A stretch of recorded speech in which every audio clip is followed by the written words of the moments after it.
conclure cette journée consacrée aux grands enjeux financiers, industriels et stratégiques auxquels l'Europe est confrontée aujourd'hui, nous allons maintenant prendre un peu de hauteur géopolitique. Car derrière les questions de souveraineté économique, de financement de la défense, de transition énergétique ou de compétition technologique, une réalité s'impose. Le monde traverse une profonde phase de recomposition. Pour évoquer ces transformations majeures, j'ai donc le grand plaisir d'accueillir Jean-Yves Le Drian, ancien ministre de la Défense, ancien ministre de l'Europe et des Affaires étrangères et envoyé personnel du président de la République au Liban. Monsieur le ministre, merci infiniment d'être avec nous. Bonjour. Un peu de contexte pour commencer cette discussion. Nous assistons aujourd'hui au retour de la guerre sur le continent européen, des tensions profondes au Moyen-Orient, une rivalité sino-américaine, peut-être une rivalité européano-américaine aussi, l'émergence de nouvelles puissances et le recul du multilatéralisme qui redessine ses équilibres internationaux. Et donc, dans ce contexte, l'Europe semble à la fois vulnérable et sommée de devenir une puissance capable d'agir.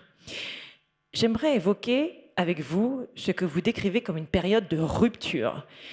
Est-ce que nous avons sous-estimé en Europe ce retour du rapport de force et de la puissance dans les relations internationales? À quel type de monde faisons-nous face aujourd'hui? Merci de m'avoir invité. Je vais essayer de participer à cette conversation et d'éclairer le mieux possible la situation du monde telle qu'elle est aujourd'hui. En recomposition, mais on ne sait pas comment, pour reprendre votre formule. Vous avez évoqué le mot rupture, c'est le mot que j'utilise dans toutes mes interventions publiques désormais. Et ça veut dire une chose simple, ça veut dire on ne reviendra plus comme avant. Pendant un certain temps, on a évoqué le désordre du monde, on avait évoqué les doutes, et là, on avait évoqué des basculements. Et là, maintenant, on parle de rupture. Il faut parler de rupture parce qu'il ne faut pas s'imaginer que l'on pourra revenir au prolégomène antérieur. Il ne faut pas imaginer qu'on va revenir sur les fondamentaux qui ont fait l'organisation du monde depuis la fin de la guerre 39-45. C'est les 80 ans des Nations Unies. Mais ce dispositif lié au multilatéralisme, au respect du droit international, à la Charte des Nations Unies, au respect des frontières, au règlement pacifique des différends, ça, c'est derrière nous et ça ne reviendra plus pareil.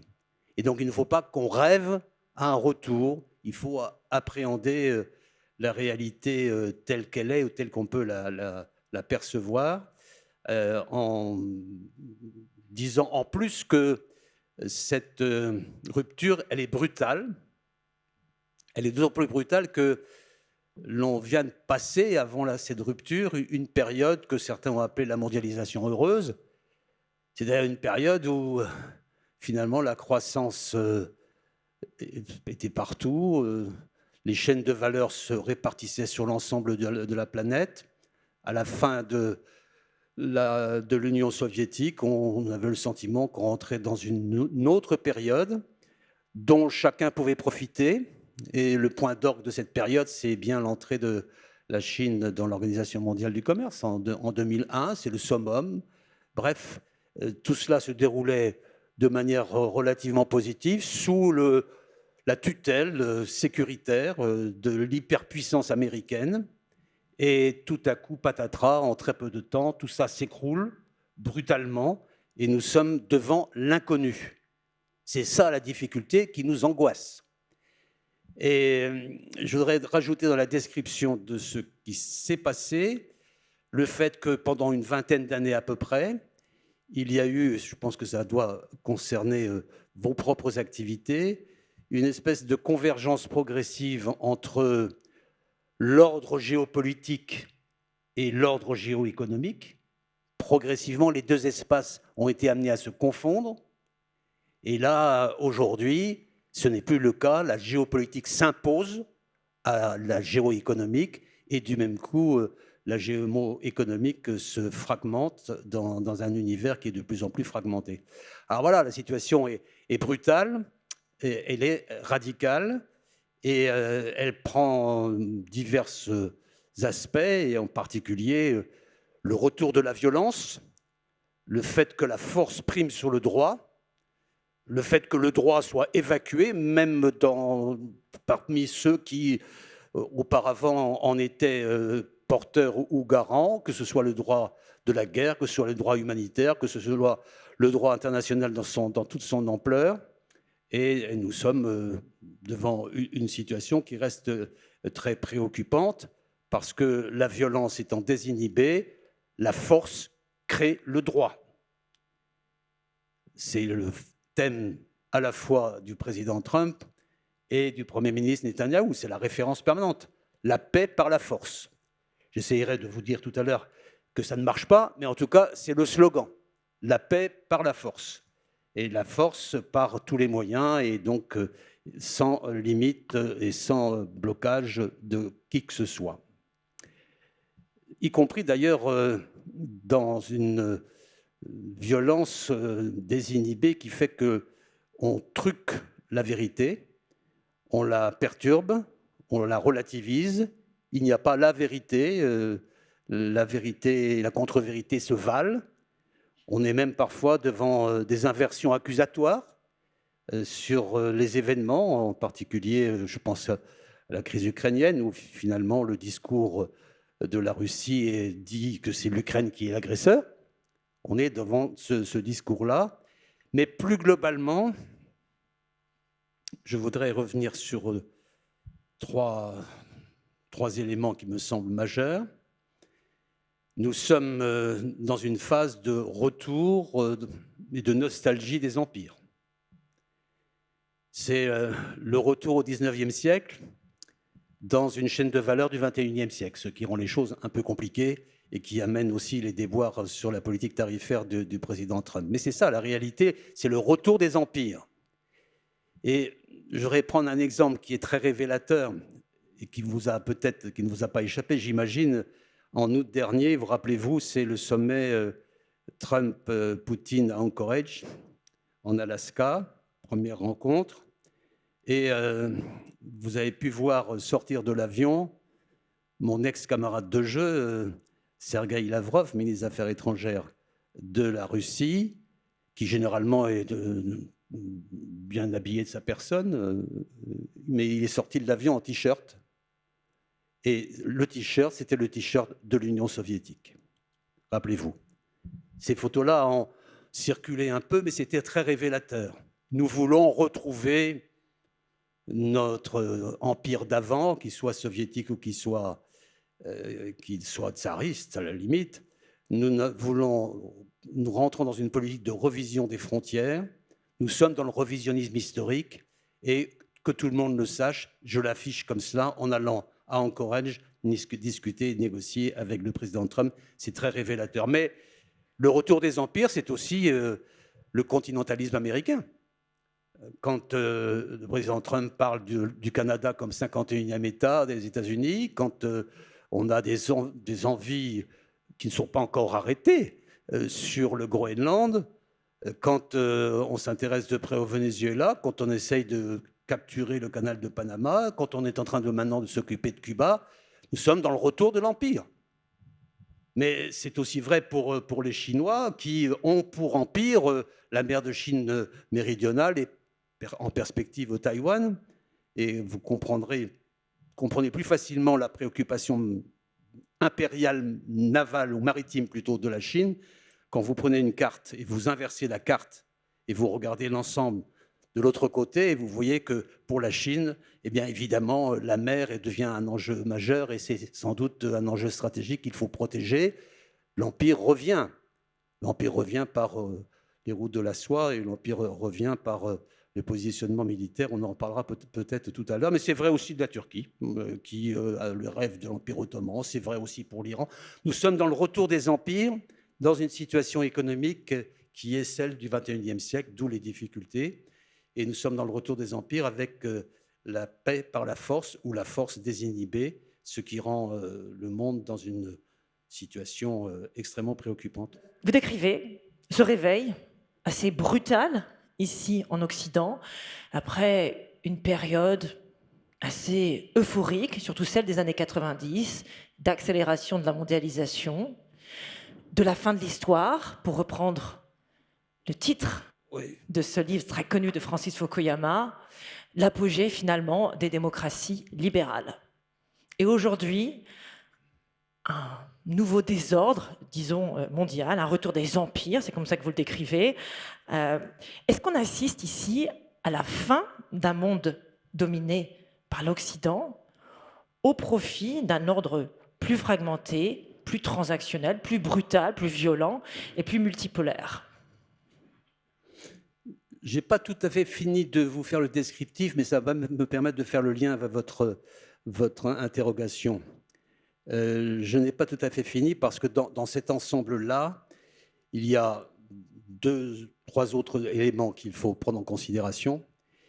Dans cette période de retour à la force, vous avez aussi le retour du nucléaire. Il faut en parler. La question nucléaire est revenue sur la table. C'est en grande partie le président Poutine qui l'a remise, puisque la Russie a changé de doctrine et elle s'oriente potentiellement, possiblement, je prends toutes mes précautions, vers une doctrine d'emploi plus que dans une doctrine de dissuasion. Il y a aussi le fait que les grands accords de maîtrise de l'arme nucléaire qui avaient été conclus pendant la période de l'Union soviétique, en particulier les accords START et les accords FNI qui concernent l'Europe, sont caducs, ils n'ont pas été remplacés, donc chacun fait un peu ce qu'il veut. Chacun fait un peu ce qu'il veut et se réarme de manière assez significative, donc il y a un renforcement des arsenaux nucléaires. Et puis il y a la prolifération qui se répand, d'où la question iranienne, mais d'où aussi la question de la Corée du Nord. Et puis, parallèlement à cela, il y a aussi l'interrogation sur la sécurité nucléaire en ce qui concerne l'Europe et en ce qui concerne nos alliés sur l'interrogation que l'on peut avoir à l'égard des États-Unis d'Amérique. Donc, il y a cette question-là qui est importante, avec aussi la nouvelle manière de faire la guerre qui permet à des pays qui n'ont pas la supériorité militaire obligatoirement, dans l'alliance entre l'intelligence artificielle et les drones, par exemple, d'avoir une capacité de résistance importante, ce qui n'était pas automatiquement prévu dans les réflexions et les perceptions que nous pouvions avoir. Et dans tout cela, et ça me permet de joindre à votre question, la crise transatlantique et la crise de l'Occident. L'Occident est devant un schisme. Il ne faut pas se cacher. Et le schisme, pour moi, a plusieurs antécédents. Le président Trump, sous Trump 1, était déjà habitué à critiquer l'OTAN, mais il le faisait de manière plus discrète. Maintenant, ces critiques répétées, c'est lui qui dit que l'OTAN est un tigre de papier, vous le savez. Il l'a dit à plusieurs reprises. Il sème le doute sur la solidarité des États-Unis en cas d'agression d'un des pays membres. Mais c'est allé au-delà, le schisme. Le schisme est intervenu à un moment donné précis, en février 2025, où on marque aux Nations Unies l'anniversaire de l'intervention russe en Ukraine.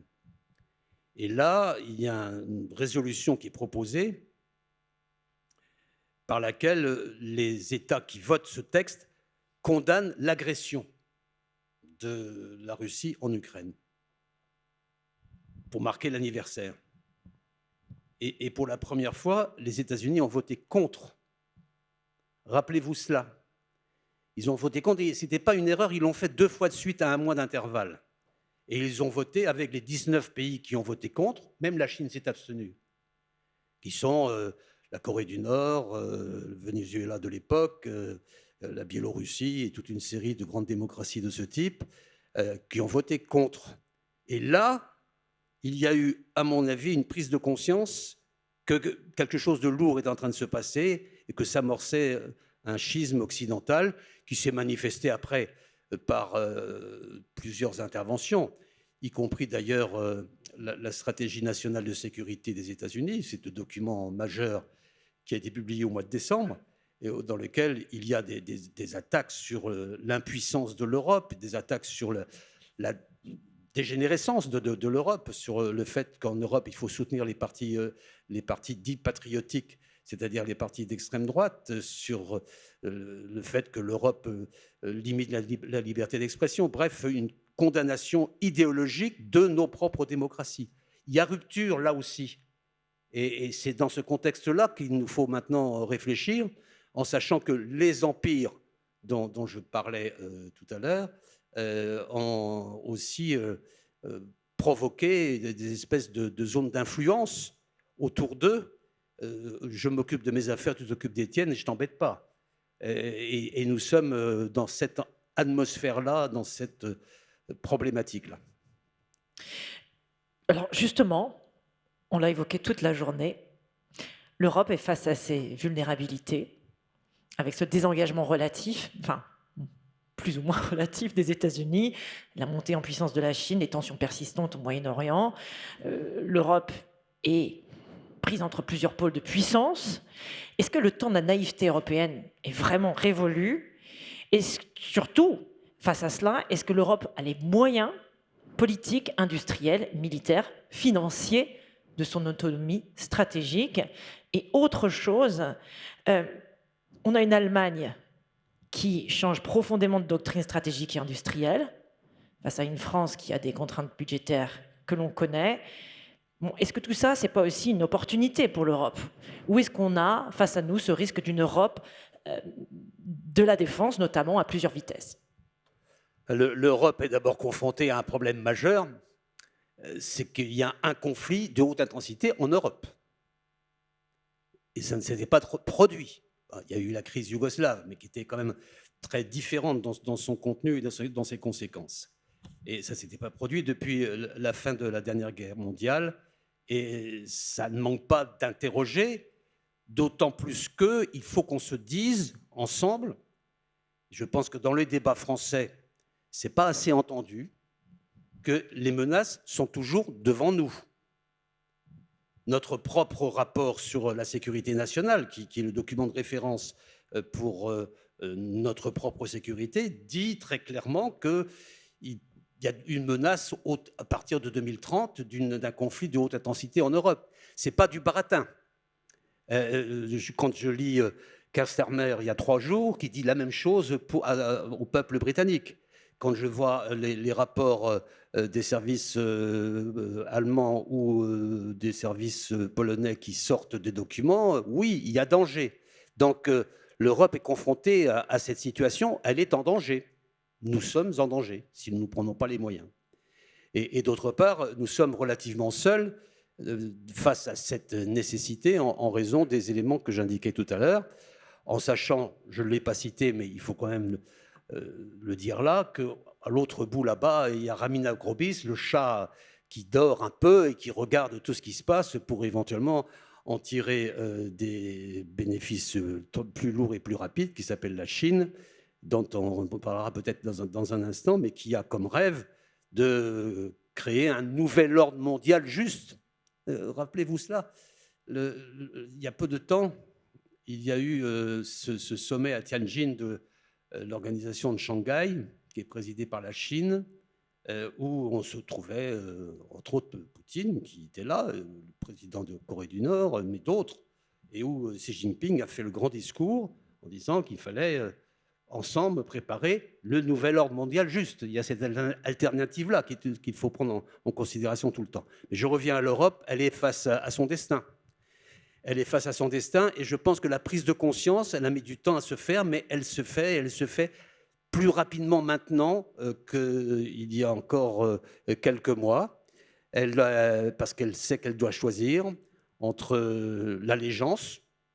Ça a été une tendance de certains des États membres à un moment donné, mais ça même au moment des débats tarifaires, ça s'est passé, l'allégeance aux États-Unis, même avec les perturbations et les turpitudes, entre guillemets, du président Trump. Mais il y a aussi l'autre hypothèse qui est la dislocation. Certains l'ont tenté.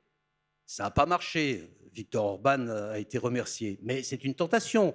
Dislocation au profit de l'un ou de l'autre, avec les empires qui jouent le jeu de la dislocation, en poussant même au niveau interne des États membres des mouvements qui vont dans ce sens. Vous le savez, je ne vais pas les désigner ici, mais vous le savez, ce n'est pas uniquement vrai qu'en France. C'est vrai aussi en Allemagne, c'est vrai aussi en Grande-Bretagne et ailleurs.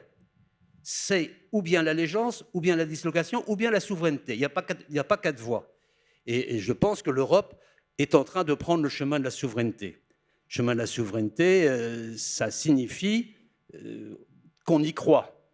Et ça signifie que l'Europe se considère elle-même comme puissance. Il ne suffit pas de le dire. Objectivement, c'est vrai.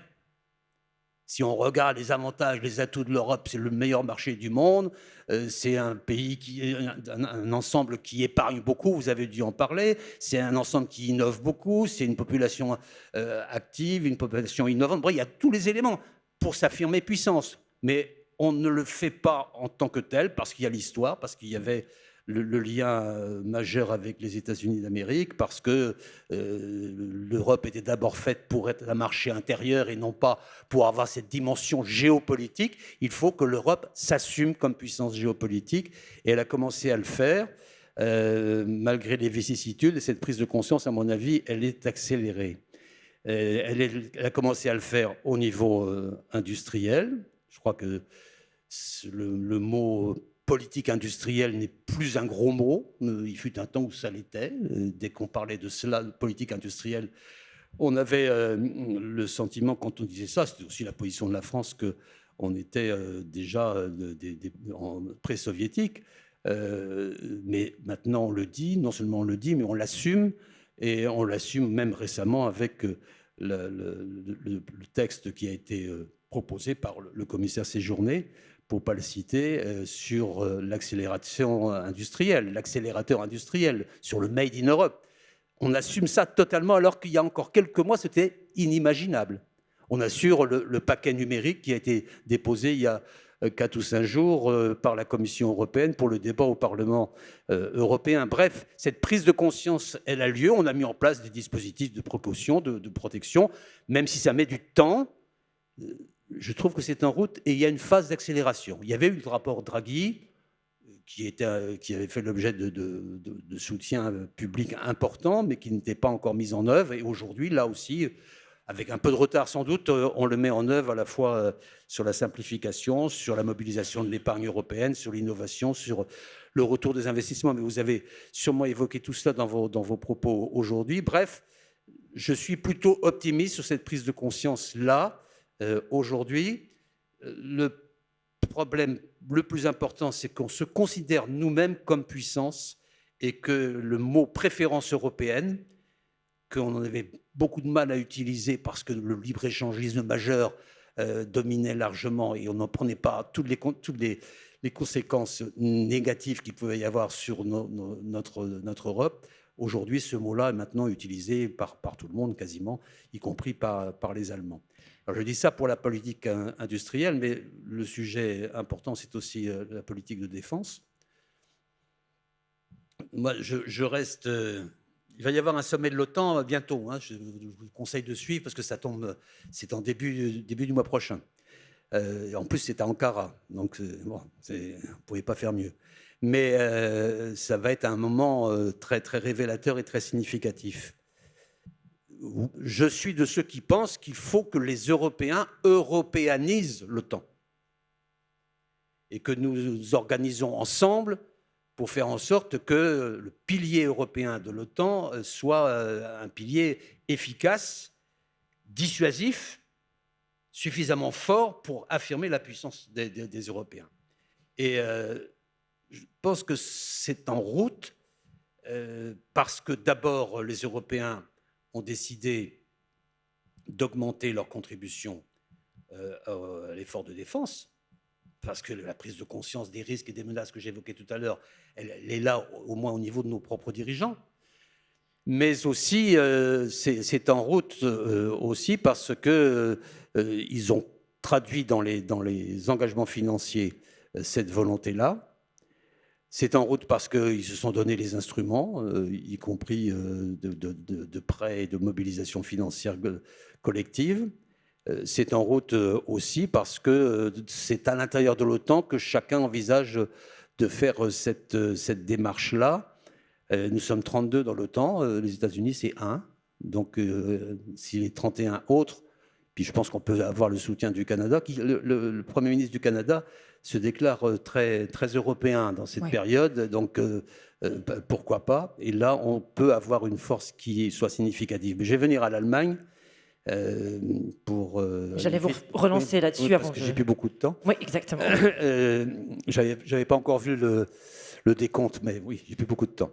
Et l'Allemagne, très rapidement, parce qu'il y a un sujet important qu'on doit aborder aussi, c'est la puissance diplomatique européenne, notamment française, au Moyen-Orient. Mais l'Allemagne, avant cela. Oui, l'Allemagne, je pense que le couple franco-allemand ne va pas de soi, mais il est indispensable, y compris dans cette période-là, y compris dans la période où l'Europe assurait même sa propre de sécurité, sa propre défense. Les Allemands ont beaucoup changé. Ils étaient jusqu'à présent sous le parapluie américain. Ils ont compris que c'était pas automatiquement une sécurité avérée sur le long terme. Ils ont augmenté sensiblement leur budget de la défense, quitte bientôt à être du double d'une autre, ce qui va inverser beaucoup la situation dans l'OTAN. Le chancelier Merz a indiqué qu'il voulait être, que l'Allemagne est la première armée conventionnelle en Europe, ça sera sans doute le cas, mais ça n'empêche pas d'agir ensemble, sous réserve que l'on puisse faire en sorte que non seulement on ait les moyens financiers affectés à la défense, mais qu'on ait aussi les moyens politiques de renforcer la base industrielle et technologique de défense des Européens pour qu'on se dote nous-mêmes de compétences majeures que nous avons, mais qui sont insuffisamment exploitées par nos propres pays. C'est un peu rapide, mais comme il faut parler de la situation au Moyen-Orient. Et effectivement, je pense qu'on va s'accorder quelques minutes supplémentaires pour évoquer le Moyen-Orient, la Méditerranée, le Liban, puisque vous êtes aujourd'hui envoyé personnel du président au Liban, et c'est un pays qui symbolise bien sûr à bien des égards les fractures et les recompositions du Moyen-Orient. Est-ce que vous craignez une stabilisation durable du chaos dans cette région, une sorte de conflit permanent de basse ou de moyenne intensité? Et quel rôle peut jouer la France, ou peut encore jouer la France dans cette région? Je pense que la recomposition de cette région va prendre un certain temps et qu'on n'est pas sorti des crises et des affrontements, mais qu'il y a une recomposition en cours, une réorganisation, et que chacun réfléchit à son rôle après la recomposition, pour la recomposition de l'ensemble géopolitique de la région. Et pour essayer de mettre en lumière les points qui me paraissent les plus importants dans la recomposition à venir, cette recomposition engagée par le 7 octobre, par le pogrom du 7 octobre, suite aux dislocations et aux chambardements qui ont eu lieu après.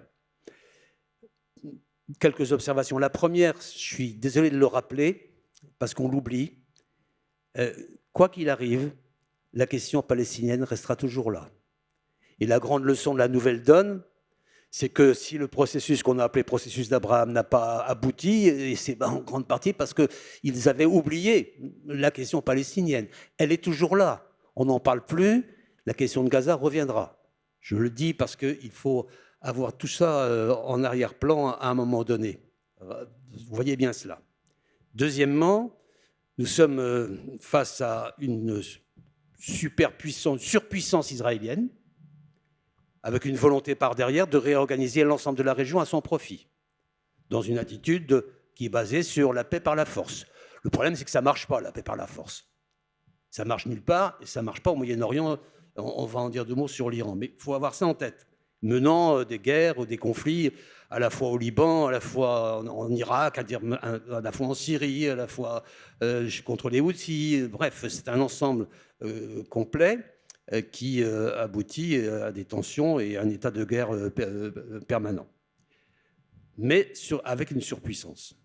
Troisième remarque, qui n'est pas secondaire non plus, la puissance qui monte c'est l'Arabie saoudite. D'abord, regardez une carte. L'Arabie saoudite, elle a deux mers, le Golfe au nord et la mer Rouge au sud. Elle a une surface et elle a une forme de complicité aujourd'hui avec le Yémen. Bref, c'est une puissance qui est en affirmation et qui jouera un rôle dans l'avenir, d'autant plus qu'elle commence à le jouer aujourd'hui dans ce que j'appelle moi le quatuor du Moyen-Orient qui apparaît et qui est aujourd'hui le médiateur des négociations pour le règlement de la question iranienne et américaine, le Pakistan, l'Égypte, la Turquie, l'Arabie saoudite. Avec une Arabie saoudite qui joue un rôle majeur dans l'organisation de tout cela. C'est un troisième élément que je voulais évoquer à propos du Moyen-Orient, au-delà de la crise entre l'Iran et les États-Unis et Israël. Alors pour revenir à la crise iranienne, à partir du moment où l'Iran tient, l'Iran gagne. Certes, l'Iran a été affaibli. Certes, l'Iran est tout à fait condamnable. C'est un régime d'oppression, un régime de répression, un régime qui veut avoir l'arme nucléaire pour uniquement agresser Israël. Il est tout à fait condamnable. Sauf que la manière dont tout ça s'est déroulé fait que le résultat, c'est que l'Iran a une résilience considérable, il tient, et le seul fait de tenir, c'est pour lui victorieux. Et aujourd'hui, on est dans une situation où, manifestement, les États-Unis, le président Trump veut en sortir, et je pense que l'Iran souhaite aussi la fin de cette situation conflictuelle, mais il pense que les États-Unis sont plus pressés qu'eux, et peut-être qu'ils n'ont pas tort. Et je rajoute à cela un point d'expérience de ma part. Quand j'étais ministre des Affaires étrangères, j'ai négocié avec les Iraniens sur le premier accord nucléaire. Aujourd'hui, on rentre dans la guerre sur deux raisons, changement de régime et fin du nucléaire. On sort de la guerre avec pas de changement de régime, la question du nucléaire qui reste, mais en plus, il y a Hormuz. Formidable. En termes, comme quoi on peut avoir une superpuissance militaire et ne pas avoir les résultats stratégiques que la victoire tactique aurait pu vous permettre. Donc on est devant cette situation qui est extrêmement dangereuse. Et si vous vouliez que je parle en plus du Liban en deux mots, puisque j'en reviens en plus avant-hier, le Liban a la chance d'avoir aujourd'hui des responsables politiques de haut niveau, courageux, le président de la République, le Premier ministre en particulier, de grande qualité. Et c'est au moment où, pour la première fois depuis très longtemps, où le Liban a des responsables de très haut niveau, qu'il se trouve confronté à une crise existentielle qui risque de mettre en péril, je pèse mes mots, l'existence même du Liban, si d'aventure, après une semi-victoire, entre guillemets, de l'Iran, l'hubris iranien se déploie de manière spectaculaire et aboutit au renforcement de l'action du Hezbollah, et à ce moment-là, une détérioration considérable de ce pays qui déjà est en grande difficulté. La France est derrière le Liban de manière très, très forte, très affectueuse, mais aussi très concrète. Et la France, dans cet ensemble-là, c'est un pays, puisque vous vouliez que je m'exprime sur ce point, c'est un pays qui parle avec tout le monde. Nous ne sommes pas dans cette guerre et nous n'allons pas y rentrer. Mais nous parlons avec les Saoudiens, nous parlons aussi avec les Iraniens. Mais nous parlons en particulier avec ceux qui sont dans le quatuor et qui sont historiquement, je pense en particulier à l'Arabie saoudite, à la Turquie et à l'Égypte, un peu moins le Pakistan, qui sont historiquement des partenaires de la France. Et nous agissons par la voie diplomatique. Il n'y a pas de solution de cette crise sans la voie diplomatique. La paix par la force, ça ne marche pas. Ils ont essayé, ça ne marche pas. Donc il faut trouver une autre sortie. La France reste une puissance diplomatique ? Complètement, oui. Oui, complètement. Elle est demandée, elle est consultée, elle est membre du Conseil de sécurité. Et finalement, si je peux conclure là-dessus, parce que là, je dépasse largement mon temps, sans faire une publicité exagérée, mais je considère qu'il y a eu 2 grands discours du président Macron au cours des 2 quinquennats. Il y en a eu un au début, auquel il faut toujours se référer, c'est le discours de la Sorbonne. Et il avait raison avant beaucoup de monde sur les enjeux européens. Relisez-le. Et puis il y a le discours de l'île Longue, il y a peu de temps, où il affirme la disponibilité de la France pour ce qu'il appelle la dissuasion avancée et pour faire en sorte que la France contribue par sa propre histoire nucléaire à la sécurité de l'ensemble des Européens. C'est la même logique et c'est les sujets sur lesquels on aura rendez-vous demain. Monsieur le ministre, Jean-Yves Le Drian, merci infiniment d'avoir été avec nous aujourd'hui.